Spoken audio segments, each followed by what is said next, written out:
దేశంలో అంతర్జాతీయ తీవ్రవాదానికి కానీ అంతర్గత తీవ్రవాదానికి ఈ దేశంలో స్థానం లేదు.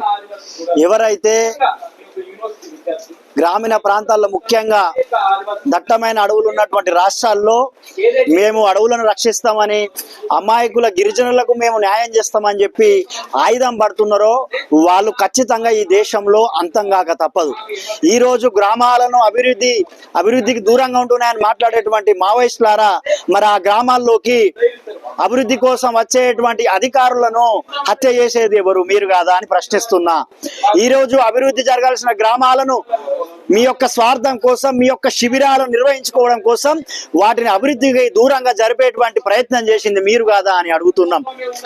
ఈరోజు నంబాల కేశవరావు మృతదేహాన్ని ఇవ్వలేదు, మానవ హక్కులు ఉల్లంఘన జరుగుతుంది, జీవించే హక్కుని ప్రభుత్వాలు కాలరాస్తున్నాయని మాట్లాడేటువంటి మేధావులారా, అర్బన్ నక్సలైట్లారా, మొన్న ఏటూరు నగరంలో జరిగినటువంటి ఎన్కౌంటర్ లో 3 గ్రే హౌండ్స్ వారి శరీరాల్లో అమరులు అయితే వారి శరీరాల్లో ఒక్కరి శరీరంలో 109 బుల్లెట్లు లభ్యమైనాయి.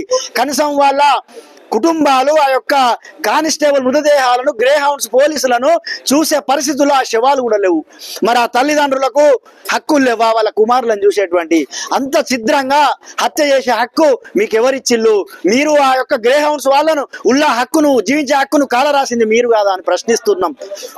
అదే విధంగా అర్బన్ నక్సలైట్ల పేరు మీద, విరసం పేరు మీద యూనివర్సిటీలో చదువుకునేటువంటి విద్యార్థులను, ముఖ్యంగా దళిత గిరిజన బిడ్డలను, ముఖ్యంగా వారి యొక్క మెదళ్లను వాచ్ చేస్తూ ఇంకా దళిత గిరిజన అనేటువంటి పదాలను వాడుకుంటూ అమాయక బిడ్డలను చదువు వదిలి తుపాకులో పట్టేటట్టు మీరు చేస్తున్నారు.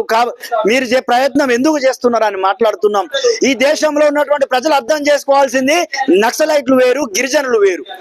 ఎవరైతే వారి స్వార్థం కోసం వారి ప్రాంతాల్లో వారి యొక్క అధికార దాహంతో రక్తానికి మరిగి, రక్త దాహానికి మరిగి ఆయుధాలు పట్టుకొని అమాయక ప్రజలను, ప్రజాప్రతినిధులను మీరు లేదా గిరిజన బిడ్డలను కోవట్ల పేరు మీద మొన్న వాజేడు మండలంలో 2 ఎడ్యుకేటెడ్ గిరిజన బిడ్డలు కష్టపడి సాధించుకున్న బిడ్డలు పంచాయతీ కార్యదర్శులను కోవట్ల పేరు మీద, ఇన్ఫార్మర్ పేరు హత్య చేసిళ్ళు.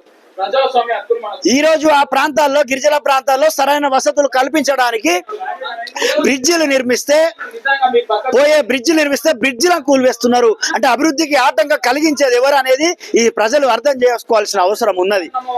ఈ రోజు ఆపరేషన్ కగారు కేంద్ర ప్రభుత్వం నిర్వహిస్తుంటే మమ్మల్ని చంపుతున్నారనో, లేదంటే మేము శాంతి చర్చలకు సిద్ధం అంటున్నాం. మీరు మొన్నటికి మొన్న 32 మంది సిఆర్పిఎఫ్ బస్సు వెళ్తున్నటువంటి బస్సును పేల్చేసినప్పుడు అంతకు ముందు మీరు ఎందుకు చర్చలకు రాలేదు? అంటే మీరు బలంగా ఉన్నప్పుడు చర్చలని, బలహీన పడుతున్న సమయంలో బలంగా ఉన్నప్పుడు చర్చలు లేవని, బలహీన పడుతున్న చర్చలు కానీ మీరు మాట్లాడడం వెనుక అంతర్యం ఏంటిదో ఈ దేశము, ఈ ప్రజలు గమనిస్తున్నారు. ఖచ్చితంగా ఆపరేషన్ కగార్ని తీవ్రవంతం చేయాల్సిన అవసరం ఉన్నది. ఈ రోజు మీరు చర్చలు లేవు, మీరు రావాలనుకుంటే జనజీవన స్రవంతిలో కలిసి ఈ జనం మీకు సమాజం, ప్రజాస్వామ్యము మీకు స్వాగతిస్తుంది. జనాల్లోకి రండి. మీరు నమ్మిన బుల్లెట్ తోటి ఏ రాజ్యాధికారాన్ని గత 70 ఏళ్ళుగా 60 ఏళ్ళుగా మీరు సాధించేందో చెప్పాలి. ఓటు ద్వారా ఎన్నికైనటువంటి ప్రజాప్రతినిధులను హత్య చేసి అభివృద్ధి ఆపిందే తప్ప మీ బుల్లెట్ ద్వారా ఎక్కడ అభివృద్ధి జరిగిందో ఈ సమాజానికి ఒక్కరికైనా చూపెట్టే దమ్ముందా అని ఈరోజు అడుగుతున్నాం. అదే విధంగా అఖిల భారతీయ విద్యార్థి పరిషత్ కార్యకర్తలు అనేక మందిని ఈ దేశంలో ఇంకా స్వాతంత్రం రాలేదని చెప్పి విదేశీ యొక్క భావజాలాన్ని, విదేశీ యొక్క తొత్తులుగా మారుస్తూ ఈరోజు భారత్ మాతాకి జయన్న వాళ్ళను, వందే మాతాలను సుమారుగా 40 మందిని మీరు హత్య చేయడం వెనక ఏంది? అంటే ఈ యొక్క దేశాన్ని, దేశం యొక్క సంస్కృతిని నాశనం చేసి మీరు నిజంగా గిరిజనుల కోసం, అమాయక ప్రజల కోసం పోరాడిన వాళ్ళైతే ఈ దేశంలో విదేశీ సంస్కృతిని, ముఖ్యంగా చైనా, రష్యా భావజాలాన్ని ఈ దేశంలో ఎందుకు నాటాలనుకుంటున్నారు? ముఖ్యంగా మేధావులారా, ఎవరైతే అర్బన్ నక్సల్ హరగోపాలు, ప్రొఫెసర్ కాసిము, సుజాత లేదా కంచె ఐలా లాంటి వాళ్ళు ఎన్కౌంటర్లు ఎట్లా చేస్తారండి అని మాట్లాడుతున్నారు. లేదా ఈ ప్రభుత్వము, ముఖ్యంగా సీతక్క అనేటువంటి మంత్రి ఆ రోజు కరోనా సమయంలో పేదవాళ్ళ కోసం, గిరిజనుల కోసం అని కూరగాయలు పట్టుకుని అడవిలో నడుచుకుంటూ పోయినావు. మరి ఇప్పుడు నువ్వు మంత్రిగా ఉన్నావు కదా, నువ్వు నడుచుకుని ఉంటావు ప్రాంతానికి ఎందుకు రోడ్లు వేస్తలేవు? నువ్వు వాగులు దాటుకుంటూ పోయినావు కదా, ఆ వాగు మీద ఎందుకు బ్రిడ్జిలు కడతలేవు? గుడిసెలు ఉన్నాయని మాట్లాడినా కదా, ఇప్పుడు మంత్రి నువ్వే ఉన్నావు, ప్రభుత్వం నువ్వే ఉన్నావు కదా, మరి ఆ గుడిసెలను తీసేసి ఎందుకు ఎందుకు ఇందిరా మిల్లు నిర్మిస్తలేవు? వైద్యం లేదని చెప్పినావు కదా, ఇప్పుడు ఆ ప్రాంతంలో ఎందుకు హాస్పిటల్ నిర్మిస్తలేవు? ఆ చదువు లేదని చెప్పినావు కదా, ఇప్పుడు ఆ పాఠశాలల్లో ఇంకా గుడిసెలు ఉన్నాయి, గుడిసెలు కనిపిస్తున్నాయి. టీచర్లు లేక ఏకోపాధ్యాయ పాఠశాల కనిపిస్తున్నాయి. మరి మీరు ఎందుకు అక్కడ పాఠశాలలు నిర్మిస్తలేరు? ఎందుకంటే కేవలం మావోయిస్టు పనిచేసినాం అని చెప్పి సీతక్క ఆ ఏరియాల్లో మావోయిస్టు పేర్లను వాడుకొని వాళ్ళతో కలిసి గిరిజనులు ఎప్పుడైతే అభివృద్ధి వస్తుందో, వాళ్ళలో చైతన్యం వస్తే నా రాజకీయ జీవితం నాశనం అయితే అని చెప్పి మావోయిస్టులతో కలిపి సీతక్క ములుగులో కుట్ర జరుగుతున్నది. ఖచ్చితంగా ఈ కుట్రను ములుగు ప్రాంత ప్రజలు, తెలంగాణ రాష్ట్ర ప్రజలు కూడా అర్థం చేసుకుంటున్నారు.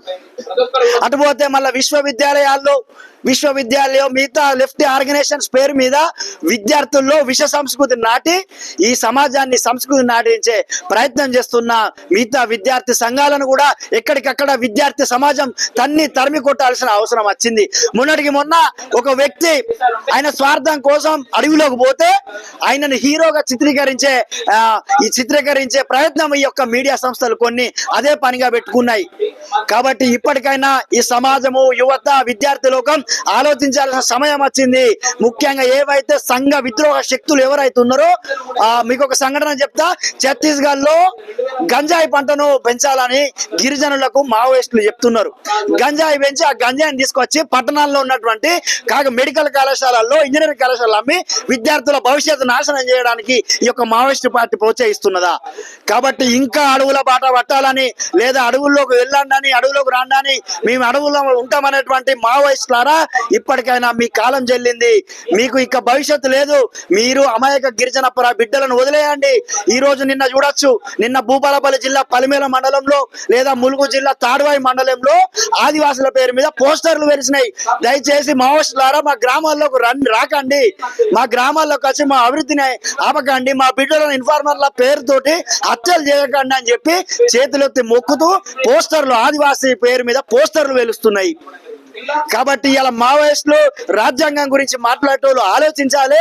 కేవలం మీకే హక్కులు కావు, పోలీసు వాళ్ళకు కూడా హక్కులు ఉంటాయి, వారి తల్లులకు హక్కులు ఉంటాయి.